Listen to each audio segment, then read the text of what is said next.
مانوس تھی جنہوں نے آج تک اس کو سنا نہیں تھا، اور سرداران کفار ان کے آباء و اجداد کا یہ دین، باطل دین جن پر وہ اڑے ہوئے تھے، جب حضور علیہ الصلوۃ والسلام نے ان کو اللہ رب العزت کی وحدانیت کا پیغام دیا تو وہ حضور علیہ الصلوۃ والسلام کے مخالف بن گئے، اور یہاں تک ہی نہیں، وہ حضور کے ہی مخالف نہ ہوئے بلکہ جو آپ کے قریب چند صحابہ تھے انہوں نے ان پر عرصہ حیات کو بھی تنگ کر دیا، زندگی گزارنا بھی ان پہ تنگ کر دیا، طرح طرح کی ان کو مصیبتیں اور تکلیفیں دی، لیکن اس کے باوجود بھی ساری تکلیفوں کو برداشت کرنے کے بعد بھی یہ توحید کا کارواں رکا نہیں، یہ بڑھتا رہا، بالآخر مدینہ الرسول میں ایک مثالی اسلامی معاشرہ قائم ہوا۔ حضرات محترم، یہاں تک کہ 10 سال کے عرصہ میں اس کی عملداری پورے عرب کے 10 لاکھ مربع میل کے علاقے میں تسلیم کی جانے لگی، اور یہ کوئی محض حادثہ نہیں تھا جو رونما ہو گیا، بلکہ اس اسلامی معاشرے کو قائم کرنے کے لیے حضور علیہ الصلوۃ والسلام کی کوشش، حسن تدبیر اور اعلیٰ نظم و نسق کار فرما تھا۔ حضرات محترم، وہ معاشرہ جس کے وجود سے پہلے اگر دیکھا جائے، جہاں امن نام کی کوئی چیز نہیں ہے، وہ لوگ اتنے سخت ہیں، اتنے سخت دل ہیں کہ چھوٹی سی چھوٹی بات پر بھی جھگڑا کرنے لگ جاتے ہیں، اور پھر وہی معاشرہ، وہی لوگ جب حضور علیہ الصلوۃ والسلام کی تعلیمات نے ان کے ویران دلوں کو آباد کر دیا تو پھر وہی لوگ بھائی چارے میں بٹ گئے، وہی لوگ جن کے پاس جائیدادیں تھیں، زمینیں تھیں، جو پہلے اسلام کے آنے سے ایک دوسرے کے جانی دشمن تھے، لیکن جب حضور علیہ الصلوۃ والسلام کی تعلیمات آ گئیں، جب انہوں نے حضور کی تعلیمات کو قبول کر لیا تو پھر اپنی ہر چیز، یہاں تک کہ اپنی بیویوں کو بھی اپنے بھائیوں کے لیے قربان کر دیا۔ مطلب جن کے پاس 2 بیویاں تھیں، اس نے ایک بیوی کو طلاق دی اور کہا کہ یہ میرے دوسرے جو مکہ سے ہجرت کر کے آنے والا بھائی ہے، اس کے لیے قربان کرتا ہوں۔ یہ ہے معاشرہ جو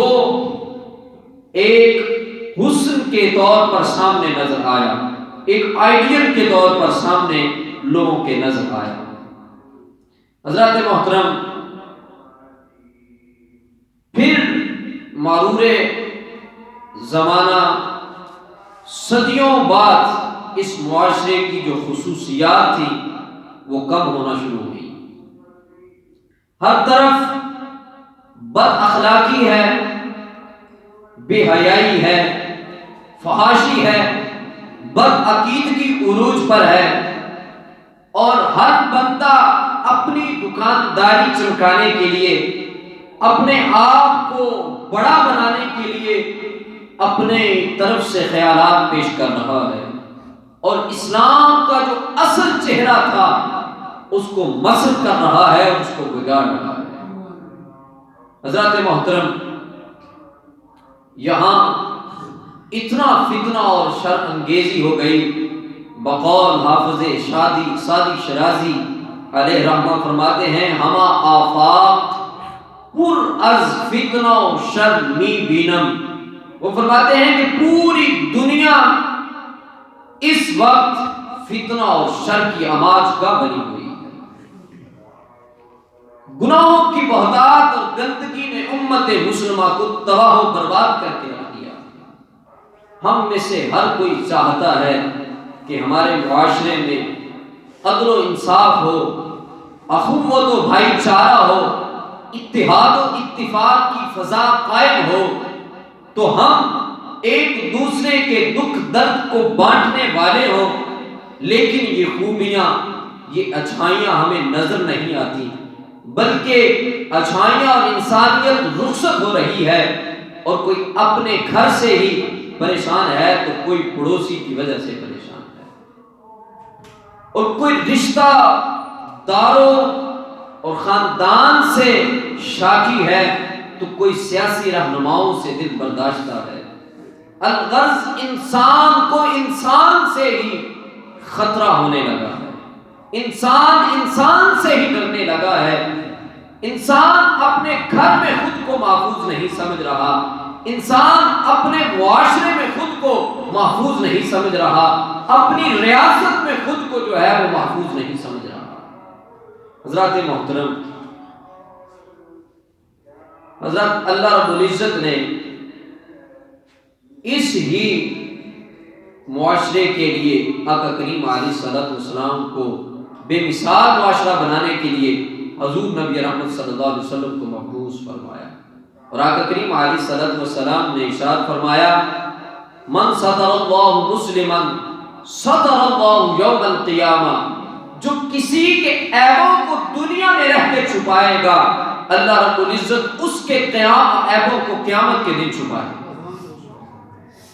جو دنیا میں رہتے ہوئے اپنے مسلمان بھائیوں کے عیبوں کو چھپاتا ہے، پھر قیامت کے دن اللہ رب العزت اس کے گناہوں اور عیبوں پہ پردہ پوشی فرمائے گا۔ حضرات محترم، ہر طرف کشیدگی کا ماحول ہے، گھر میں سکون ہے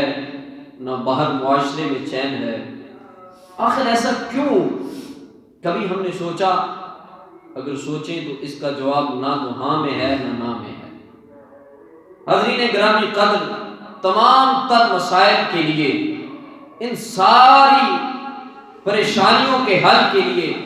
ہمیں آج سے پھر 1400 سال پہلے کا جو معاشرہ حضور علیہ الصلوۃ والسلام نے دیا تھا، اس معاشرے کی طرف لوٹنا ہوگا، ان لوگوں کے طرز عمل کی طرف لوٹنا ہوگا۔ حضور علیہ الصلوۃ والسلام نے نہ صرف معاشرے کو عدل و انصاف اور احترام انسانیت کا سبق دیا، بلکہ اس پر عمل کر کے بھی دکھایا۔ حضرات محترم، اگر ہم یہ چاہتے ہیں ہمیں انصاف ملے، ہماری عزت ہو، تو امت مسلمہ کے ہر فرد کو انفرادی اور اجتماعی طور پر ایک ایسا مضبوط کردار ادا کرنا ہوگا جس سے معاشرے میں امن و سکون جو ہے وہ قائم ہو سکے۔ علامہ اقبال علیہ رحمہ نے کیا خوب فرماتے ہیں کہ افراد کے ہاتھوں میں ہے اقوام کی تقدیر، افراد کے ہاتھوں میں ہے اقوام کی تقدیر، ہر فرد ہے ملت کے مقدر کا ستارہ۔ حضرات محترم، تو اس کے لیے جو آیہ کریمہ میں نے آپ کے سامنے تلاوت کرنے کا شرف حاصل کیا، اللہ رب العزت اس میں ارشاد فرماتے ہیں، ان اللہ لا یغیر ما بقوم حتی یغیر ما بانفسہم،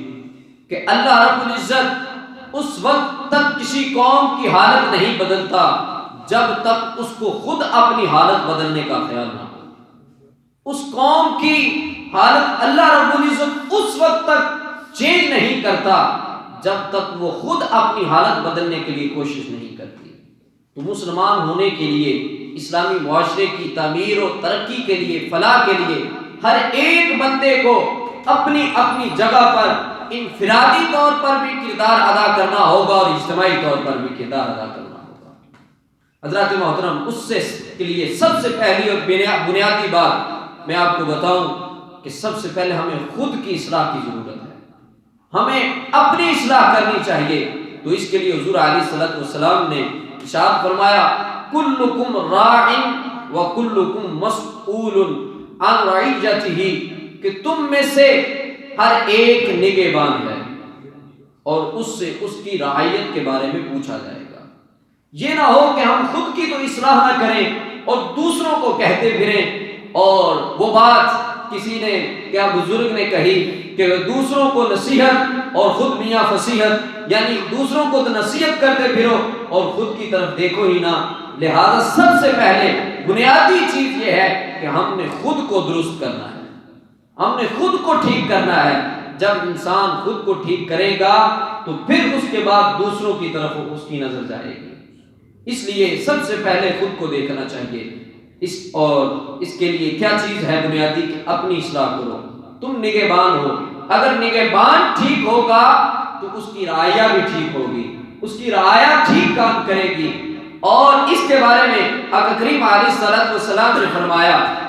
اگر تم اپنے آپ کو ٹھیک کر لو، پھر اس کے بعد اگر تم باپ کی صورت میں ہو تو تم سے تمہاری اولاد کی تربیت کے بارے میں پوچھا جائے گا، تمہاری اولاد کے بارے میں پوچھا جائے گا کہ تم نے اپنی اولاد کی تربیت کیسے کی۔ اور پھر اس کے بعد اگر اولاد ہے تو اس سے اس کے والدین کے متعلق پوچھا جائے گا کہ تم نے اپنے والدین کی کتنی خدمت کی، تم نے ان کے ساتھ کس طرح کا سلوک کیا۔ اور پھر اسی طرح اگر شوہر ہو تو پھر تم سے تمہاری بیوی کے بارے میں پوچھا جائے گا کہ تم نے اپنی بیوی کا کتنا خیال کیا، اس کو نان و نفقہ دیا، اس کو خرچہ دیا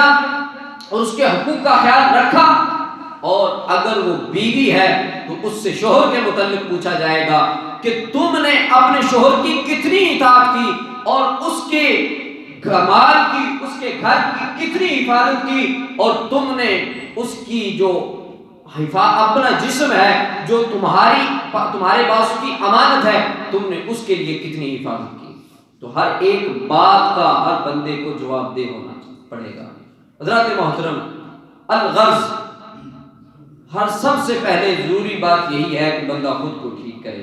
حضور علیہ السلام نے ارشاد فرمایا بنی الاسلام علی خمس،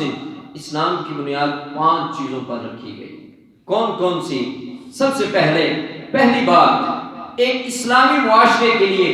وہ تو تھی انفرادی بات، اب اجتماعی باتوں میں سے جو سب سے پہلی بات ہے ایک اسلامی معاشرہ بنانے کے لیے، ایک اچھا معاشرہ تشکیل دینے کے لیے سب سے پہلی بات عبادات ہمیں اپنے آپ پر لازم کرنی چاہیے۔ ایک مسلمان ہونے کے ناطے ہمارے عقائد کیا ہونے چاہیے، ہمارے اعمال کیا ہونے چاہیے۔ تو اس کے لیے حضور علیہ الصلوۃ والسلام نے سب سے پہلی بات جو بیان کی، فرمایا کہ اسلام کی بنیاد 5 چیزوں پر ہے۔ اور سب سے پہلی بات جو حضور علیہ الصلوۃ والسلام نے فرمایا کہ شہادت اللہ الہ الا اللہ وان محمد رسول اللہ، اس بات کی گواہی دینا کہ اللہ رب العزت ایک ہے اور محمد رسول اللہ اس کے رسول ہیں۔ حضرات محترم، سب سے پہلے اس بات کی گواہی دینا کہ اللہ رب العزت کی ذات وحدہ لا شریک ہے، اس کی ذات کے ساتھ کسی کو شریک نہیں ٹھہرانا، یہ اسلام کی سب سے بنیادی اور پہلی بات ہے۔ اگر ہم اپنے آپ کو بحیثیت مسلمان دیکھیں، حضور علیہ الصلوۃ والسلام کے بارے میں، اللہ رب العزت کے بارے میں دیکھیں، تو آج ہمارے معاشرے میں کیا ہو رہا ہے، آج ہمارا معاشرہ کس طرف جا رہا ہے۔ آج کوئی اٹھ کے کوئی بات کر رہا ہے تو کوئی بات کر رہا ہے، حضور کی ناموس کے متعلق لوگ بات کرنے سے نہیں ڈرتے۔ تو ہم نے خود کا محاسبہ کرنا ہے اپنے معاشرے کو اچھا بنانے کے لیے۔ ہمارے بچوں کے درمیان، بچوں کے لیے یہ عقیدہ ہونا چاہیے کہ ہمارے رسول صلی اللہ علیہ وسلم اللہ کے آخری رسول ہیں، ان کے بعد کوئی رسول نہیں آئے گا۔ اللہ کی ذات واحد ہے، وہ وحدہ لا شریک ہے، اس کے ذات کے ساتھ کسی کو شریک نہیں ٹھہرانا۔ حضرات محترم، اس کے بعد حضور علیہ الصلوۃ والسلام نے دوسری بات جو ارشاد فرمائی کہ اسلام کی جو 5 چیزیں ہیں اس میں سے دوسری بات وہ ہے وَإِقَامِ الصَّلَاةِ، نماز قائم کرنا۔ اسلام میں نماز کو دین کا ستون قرار دیا گیا ہے۔ نماز کی دیکھیں کتنی اہمیت ہے۔ اگر ہم مسلمان بحیثیت مسلمان اپنے اوپر ایک نماز کو ہی لازم کر لیں، نماز کی ہی پابندی کر لیں، تو ہمارا معاشرہ مثالی معاشرہ بن سکتا ہے۔ اس کی وجہ کیا ہے؟ وہ جس طرح حضور علیہ السلام نے نماز کو دین کا ستون قرار دیا، حضور نے فرمایا جس نے اس کو قائم کیا گویا اس نے دین کو قائم کیا، اور جس نے نماز کو ضائع کیا گویا اس نے اسلام کی ستون، اسلام کی عمارت کو ڈھا دیا۔ معلوم ہوا نماز کی جو اہمیت ہے وہ یوں ہے، پورے اسلام پہ نماز کی، دین پہ، مذہب پہ ہے بھی ہے اسلام کی نماز کی اہمیت۔ تو حضرات محترم اس لیے نماز کی پابندی کرنی چاہیے، نماز نہیں چھوڑنی چاہیے۔ اور نماز پھر وہ ایک ایسی عبادت ہے، بندہ مسجد کے اندر آتا ہے تو پھر اس کے اندر گورے کالے کی تمیز کا فرق مٹ جاتا ہے، پھر یہ نہیں رہتا وہ بہت بڑا ہے، وہ خان ہے اور یہ کوئی کمی ہے، پھر مسجد میں آ کے اس چیز کا فرق مٹ جاتا ہے۔ نماز اس تمیز کو مٹا دیتی ہے، بلکہ نماز اتفاق اور اتحاد کا سبب دیتی ہے۔ علامہ اقبال علیہ رحمہ نے کہا کہ ایک ہی صف میں کھڑے ہو گئے محمود و ایاز، نہ کوئی بندہ رہا نہ کوئی بندہ نواز۔ نماز کیا سبق دیتی ہے؟ نماز ایک صف میں کھڑا کر کے اتحاد اور اتفاق کا سبق دیتی ہے، گورے اور کالے کی تمیز کو مٹا دیتی ہے۔ وہ یہ نہیں سوچتی کہ یہ گورا ہے، یہ اچھا ہے، یہ پیسے والا ہے تو پھر اس کے ساتھ اسی بندے کو کھڑا ہونا چاہیے جو بہت اعلیٰ پیسے والا ہے، بہت اونچا مقام والا ہے، بلکہ نہیں، حضور نے فرمایا نماز میں سب مسلمان برابر ہیں۔ تو حضرات محترم کہا نماز جو ہے اس کو ادا کرنے سے بھی، یہ بنیادی رکن ہے، اس کو ادا کرنے سے بھی ایک معاشرہ جو ہے وہ مثالی معاشرہ بن سکتا ہے۔ پھر اس کے بعد آقا کریم علیہ الصلوۃ والسلام نے ارشاد فرمایا وَإِيتَاءِ الزَّکَاۃ، زکوٰۃ ادا کرو۔ صاحب نصاب مسلمانوں پر سال بھر میں زائد آمدنی پر زکوٰۃ ادا کرنا فرض ہے۔ اگر زکوٰۃ کا نظام درست ہو جائے، اس کو درست کر دیا جائے، ٹھیک کر دیا جائے تو ہمارے معاشرے کے اندر سے کتنی برائیاں جو ہیں وہ ختم ہو سکتی ہیں۔ مطلب اگر ایک امیر آدمی ہے، اس کے پاس پیسہ ہے تو وہ دن بہ دن امیر ہو رہا ہے، اور اگر ایک غریب ہے تو وہ غربت کی چکی میں پس رہا ہے، وہ دن بہ دن غریب ہو رہا ہے۔ تو اس کے لیے حضور علیہ الصلوۃ والسلام نے زکوٰۃ کا حکم دیا تاکہ پیسہ ایک آدمی کے ہاتھ میں نہ رہے، وہ لوگوں کے ہاتھوں سے گردش کرتا ہوا امیر سے غریب تک پہنچے، تاکہ جس طرح سے امیر ایک زندگی گزارنا اچھا سمجھتا ہے، پسند کرتا ہے، اسی طرح غریب کو بھی اس کے اسی طرح حقوق مل جائیں۔ تو اس لیے زکوٰۃ کا نظام درست کرنا جو یہ ہمارے لیے بہت بڑی ایک ذمہ داری ہے۔ اور اگر زکوٰۃ نہیں ہوتی دیتے لوگ تو دیکھیں نا کتنی غربت بڑھ رہی ہے، چوریاں ہو رہی ہیں، ڈاکے ہوتے ہیں، سود خوری بڑھتی ہے، اور پھر اسی طرح جوا بازی بڑھتی ہے، طرح طرح کی اس طرح کی بیماریاں جو ہیں وہ معاشرے میں جنم لیتی ہیں۔ جب یہ بیماریاں معاشرے میں جنم لے گی تو پھر ایک اسلامی معاشرہ کس طرح تعمیر ہو سکتا ہے، کس طرح بن سکتا ہے؟ جب ہم ہر کسی کے حقوق اس تک پہنچائیں گے، ادا کریں گے تو پھر معاشرے کے اندر سے ساری کمیاں اور کوتاہیاں دور ہو کے معاشرہ ایک اسلامی معاشرہ بن سکتا ہے۔ حضرات محترم اسی طرح آقا کریم علیہ الصلوۃ والسلام نے چوتھی بات جو ارشاد فرمایا کہ والحج، اور حج ادا کرنا۔ حج ادا کرنا یہ ہر مسلمان صاحب نصاب جس کو اللہ نے استطاعت دی ہے اور صاحب نصاب بھی ہے، اس پر سال میں ایک مرتبہ حج کرنا ضروری ہے۔ تو اس کے لیے ہم نے حج کو، یا تو کچھ لوگ کرتے ہی نہیں حج، اگر کرتے ہیں تو پھر ہم نے صرف حج ایک عبادت سمجھ کے کرتے ہیں۔ ہاں بھئی عبادت بھی ہے، لیکن عبادت کے ساتھ ساتھ یہ ساری دنیا سے مسلمان اکٹھے ہو کے مسلمان آتے ہیں، کفر نہیں آتی، کفر کے لوگ نہیں آتے، مسلمان آتے ہیں، ساری دنیا سے مسلمان اکٹھے ہو کے ایک مرکز پر حاضر ہوتے ہیں۔ تو اگر وہاں اکٹھے ہو کے اپنے جو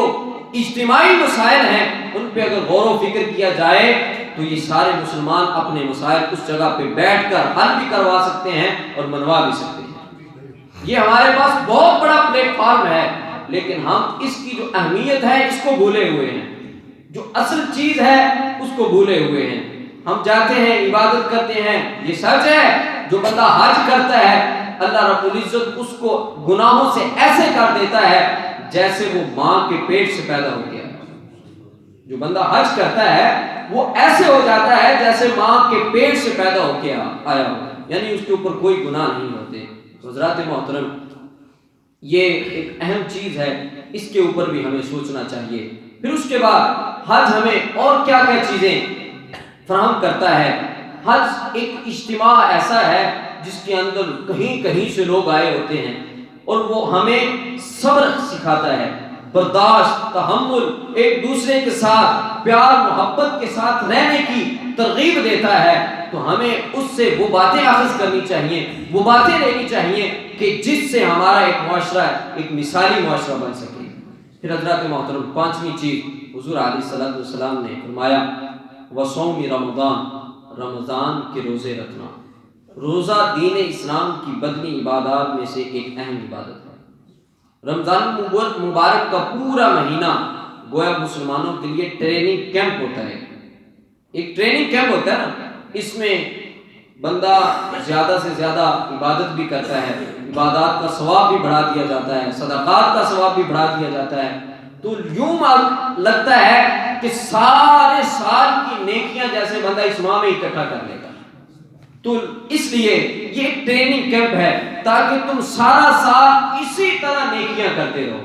اسی طرح اللہ رب العزت کی بارگاہ میں حاضر ہوتے رہو۔ تو روزہ انسان کو بہت ساری باتیں سکھانے کے ساتھ ساتھ انسان کو آپس میں پیار محبت بھی سکھاتا ہے۔ ایک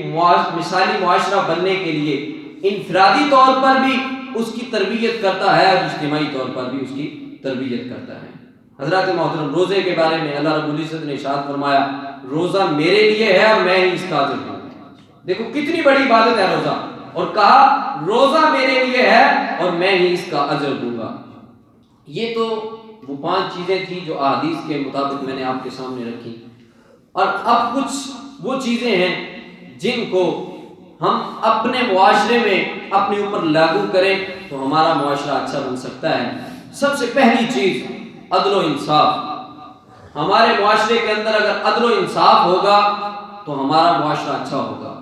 اس کے لیے صرف عدالتوں نے اپنا کردار ادا نہیں کرنا کہ صرف ہم عدالتوں تک چھوڑ دیں، یہ بات وہاں تک موقوف کر دیں، نہیں، ہر بندے نے اپنا کردار ادا کرنا ہے، انفرادی طور پر بھی اجتماعی طور پر بھی، تب جا کر عدل و انصاف کا جو ہے وہ معاملہ اور معیار برقرار ہوگا۔ حضرات محترم دیکھیے، اگر ہم عدل و انصاف نہیں کریں گے اور جو قوانین ہے اس پر عمل نہیں کریں گے، جو اعلیٰ اقدار میں فائز ہوگا اس کو اس کے اعلیٰ مرتبے کو دیکھتے ہوئے چھوڑ دیں، اور جو غریب ہوگا اس کو سزا دے دیں، تو پھر ہمارا معاشرہ کس طرح مثالی معاشرہ بن سکتا ہے۔ حضرات محترم، قبیلہ قریش بنو مخزوم میں سے ایک عورت، فاطمہ نامی عورت نے چوری کی، تو اس کی سفارش کے لیے آقا کریم علیہ الصلوۃ والسلام کے پاس اسامہ بن زید، حضور علیہ الصلوۃ والسلام کے منہ بولے بیٹے زید بن حارثہ، ان کے بیٹے، ان کو کہا گیا، اور حضور حضرت اسامہ کے ساتھ بڑا پیار کرتے تھے، زید کو منہ بولا بیٹا بنایا اور اسامہ کے ساتھ بہت زیادہ پیار کرتے تھے۔ آپ جب کبھی اونٹی پر سوار ہوتے تو اس کو اپنے پیچھے بٹھاتے اور اس کو اپنی پشت کے ساتھ لگاتے اور ان کے ساتھ پیار کرتے۔ تو لوگوں کو معلوم تھا کہ حضور اسامہ بن زید کے ساتھ بڑا پیار کرتے ہیں، تو انہوں نے کہا کہ اس عورت کی سفارش کے لیے اسامہ بن زید کو کہا جائے، وہ جا کے اگر حضور سے کہیں گے تو ہو سکتا ہے حضور اس کی سزا معاف فرما دیں۔ حضرت اسامہ رضی اللہ تعالیٰ عنہ حضور کی بارگاہ میں حاضر ہوئے، کہا یا رسول اللہ صلی اللہ علیہ وسلم، یہ قبیلہ قریش اور مخزوم کی عورت ہے اور اس کا نام فاطمہ ہے، اس کے لیے سفارش کے لیے مجھے بھیجا گیا ہے کہ آپ اس کو معافی عطا فرما دیں۔ تو آقا کریم علیہ الصلوۃ والسلام کو یہ بات سن کر اسامہ بن زید کی آپ کا چہرہ انور سرخ ہو گیا۔ آپ نے فرمایا تم سے پہلے قومیں، اے لوگوں سنو، تم سے پہلی قومیں اسی لیے برباد ہوئی، اسی لیے تباہ ہوئی کہ جب کوئی طاقتور کوئی جرم کرتا تو اس کو اس کی طاقت کی وجہ سے چھوڑ دیا جاتا، اور جب کوئی کمزور جرم کرتا تو اس کو اس کی پوری سزا دی جاتی۔ کہا تم سے پہلے قومیں اسی لیے برباد ہوئی۔ تو حضور علیہ الصلوۃ والسلام نے فرمایا اس کے بعد، مثالی الفاظ ہیں حضور کے، آج اگر وہ باتیں ہم اپنے معاشرے میں لاگو کر لیں تو ہمارا معاشرہ مثالی معاشرہ بن سکتا ہے اور ہم لوگوں کے لیے سبق بن سکتے ہیں، ان کے لیے آئیڈیل بن سکتے ہیں۔ حضور نے اس کے بعد جو الفاظ فرمائے اس کو اپنے دل کی تختیوں پہ نقش کیجئے۔ حضرت محترم حضور نے فرمایا خدا کی قسم اگر اس جگہ پہ فاطمہ بنت محمد ہوتی تو میں اس کے بھی ہاتھ کاٹنے کا اعلان کرتا۔ کہا میں یہ نہ سوچتا کہ یہ میری بیٹی ہے اس کے ساتھ میں رعایت کر دوں، کہا اگر اس جگہ میری بیٹی فاطمہ بنت محمد ہوتی تو میں اس کے بھی ہاتھ کاٹنے کا اعلان کرتا، اس کو بھی یہی جرم دیتا۔ آج ہمارے معاشرے کے اندر کیوں اتنی کمزوریاں آ گئیں؟ اس لیے کہ جو بڑا ہے وہ سفارش کے زور پر، پیسے کے زور پر، ڈنڈے کے زور پر خود کو کا جرم معاف کروا لیتا ہے، لیکن جو کمزور ہوتا ہے نہ اس کے پاس پیسہ ہوتا ہے، نہ سفارش ہوتی ہے، نہ اس کے ساتھ کوئی انصاف کرتا ہے۔ تو لہذا اگر ہمارے معاشرے میں انصاف ہوگا، عدل کا پورا پورا معیار ہوگا تو پھر کبھی بھی معاشرہ جو ہے وہ بے راہ روی کا شکار نہیں ہوگا۔ حضرت ابوبکر صدیق نے جب پہلا خطبہ دیا تھا نا تو آپ نے کہا تھا لوگوں مجھے میری اطاعت کرنا، اگر میں سیدھا رہوں تو، اگر میں ٹیڑھا ہو جاؤں تو میری اطاعت چھوڑ دینا۔ مطلب میں اگر دین کے راستے سے ہٹ جاؤں تو پھر میری اطاعت تم پہ لازم نہیں ہے، اگر میں دین کے راستے کے مطابق حضور کے فرمان کے مطابق تمہیں حکم دوں تو پھر تم پر میری اطاعت کرنا لازم ہے۔ حضرات محترم یہ دیکھیں ایک اسلامی معاشرہ قائم کرنے کے لیے ہمیں یہ بہت بڑا ہمارے لیے سبق ہے۔ اور پھر اسی طرح حضرات محترم اسلامی معاشرہ بنانے کے لیے ہمیں تعلیمی ادارے قائم کرنے چاہیے اور اس کے ساتھ ساتھ معاشرے کے اندر سے فحاشی اور بے حیائی کو دور کیا جائے، اس کو روکا جائے۔ اللہ رب العزت نے ارشاد فرمایا ان الذين يحبون ان تشيع الفاحشة في الذين آمنوا لهم عذاب أليم في الدنيا والآخرة۔ فرمایا جو لوگ یہ پسند کرتے ہیں کہ ایمان والوں میں بے حیائی پھیل جائے تو ان کے لیے دنیا و آخرت میں دردناک عذاب ہے۔ جو یہ پسند کرتے ہیں کہ مسلمانوں کے اندر بے حیائی پھیل جائے تو فرمایا کہ ان کے لیے دنیا و آخرت میں دردناک عذاب ہے۔ حضرات محترم یہ بے حیائی فحاشی اس کو بھی روکنے کے لیے ہمیں اقدام کرنے چاہیے۔ یہ نہیں کہ ہر بندہ ہم کمزور ہیں ہم نہیں بول سکتے، آپ جس جگہ پہ ہیں میں اس جگہ پہ ہوں میرا کام ہے آپ کو بتانا،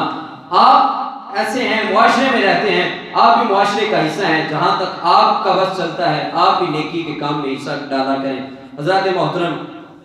اسی طرح آج کل ہمارے معاشرے میں یہ ایک بڑا ناسور بن کے پھیلا ہوا ہے، وہ کیا چیز ہے کہ ہم یہ ناموس رسالت کے متعلق اگر کوئی بات کرتا ہے تو اس کو کہتے ہیں جی یہ ملا اپنی طرف سے یہ اپنی انا کی خاطر بات کر رہا ہے۔ نہیں بھائی یہ اپنی انا کی خاطر نہیں بول رہا، بلکہ یہ آپ کا بھی مسئلہ اتنا ہی ہے جتنا اس مولوی صاحب کا ہے، جتنا ہمارا مسئلہ ہے اتنا ہی آپ کا مسئلہ ہے، جتنا حق حضور کی ذات پر آپ کا ہے اتنا ہی ہمارا حق ہے، جتنا ہمارا حق ہے اتنا ہی آپ کا ہے، لہذا اس حق سے کوئی بھی دستبردار نہیں ہے۔ حضرات محترم آج دیکھیں ابھی حال ہی میں ایک فلم جو ہے جس بات کی طرف میں آپ کی توجہ دلانا چاہتا ہوں، ہمارے ہاں پاکستان میں اس کی نمائش کی جا رہی تھی، تو وہ کیا فلم کا نام ہے زندگی تماشا، اس بندے نے بنائی اور سوشل میڈیا پر ہر جگہ پہ اس کا بڑا واویلا ہے۔